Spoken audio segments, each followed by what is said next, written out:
एक ट्रेडर की जो सबसे बड़ी गलती होती है वो ये होती है कि वो अपने कैपिटल को छोटा मान के ट्रेड करता है। वो ये सोचता है कि अगर मैं किसी भी कैपिटल पे अगर 5% का रिस्क ले भी लेता हूँ तो कोई बड़ी बात नहीं है, लेकिन दोस्तों अगर आप 5% का रिस्क लेते हैं तो ये मान के चलिए कि आप एक ट्रेडर नहीं बन सकते हैं, क्योंकि जो बड़े ट्रेडर होते हैं, जो बड़े अमाउंट से ट्रेड करते हैं, उनकी ट्रेडिंग में फिक्स होता है कि more than 5% loss in a day is not allowed. अगर आप 5% से ज़्यादा लॉस लेते हैं एक दिन में तो आपको उस दिन ट्रेडिंग सेटअप से हटना पड़ेगा।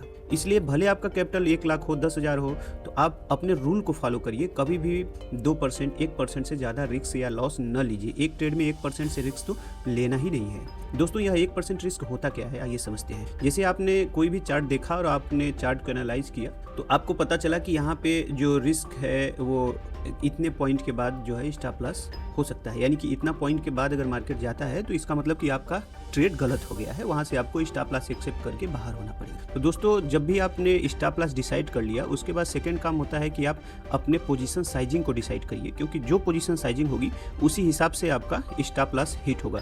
तो पोजीशन साइजिंग को उतना ही रखिए जिससे आप, अगर आपका 1 लाख का कैपिटल है, 1000 का लॉस लेना है तो पोजीशन साइजिंग लगभग 10 लॉट का लीजिए, जिससे 80 या 100 पॉइंट का स्टॉप लॉस हिट होने के बाद भी 1000 से ऊपर का लॉस न हो। इस तरीके से आप अपने लॉस को मिनिमाइज कर सकते हैं और आप एक दिन में ज़्यादा से ज़्यादा ट्रेड ले सकते हैं, क्योंकि हर ट्रेड लेने के बाद या तो स्टॉप लॉस होगा या तो टारगेट होगा। ये दोनों में से एक चीज़ हो जाता है तब आप सेकंड ट्रेड ले सकते हैं। अगर उस हिसाब से सेकंड ट्रेड लेने की ज़रूरत पड़ रही है या उस हिसाब से कोई भी चार्ट पैटर्न या कैंडल बन रहा है तब आप अपना सेकंड ट्रेड प्लान कर सकते हैं। दोस्तों इस तरीके से जब आप बार बार ट्रेडिंग करते रहेंगे तो कुछ दिन के बाद आपको यह रियलाइज होगा कि हम ट्रेड लेने से पहले क्या क्या गलती कर रहे हैं, मार्केट मेरा स्टॉप लॉस क्यों ले रहा है, ये आपको मालूम चलेगा। और जैसे ही आप ये चीज़ जान जाएंगे या यह चीज़ समझ जाएंगे क्यों बार बार स्टॉप लॉस हिट हो रहा है, तो आप का खुद का एक स्ट्रेटजी डेवलप हो जाएगा जिससे आप बार बार लॉस लेने से बच जाएंगे और उसी दिन से आप प्रॉफिट करना स्टार्ट। दोस्तों ये एक प्रोसेस है, इसमें कोई भी लर्निंग की जरूरत नहीं है, इसमें बस प्रैक्टिस होना चाहिए और एक्सपीरियंस हो। बहुत ज़्यादा सीखने वाले लोग कभी भी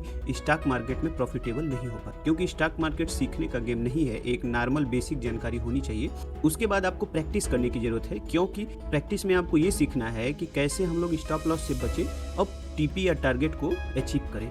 जब ये बार बार आप प्रैक्टिस करते रहेंगे तो आप खुद से समझ जाएंगे क्यों मेरे ट्रेड में बार बार स्टॉप लॉस हो रहा है, आप उससे बच सकते हैं और टीपी को प्राप्त। सो trading is not a learning, trading is a practice. ऐसे ही प्रैक्टिकल नॉलेज के लिए हमको फॉलो करें। Thank you.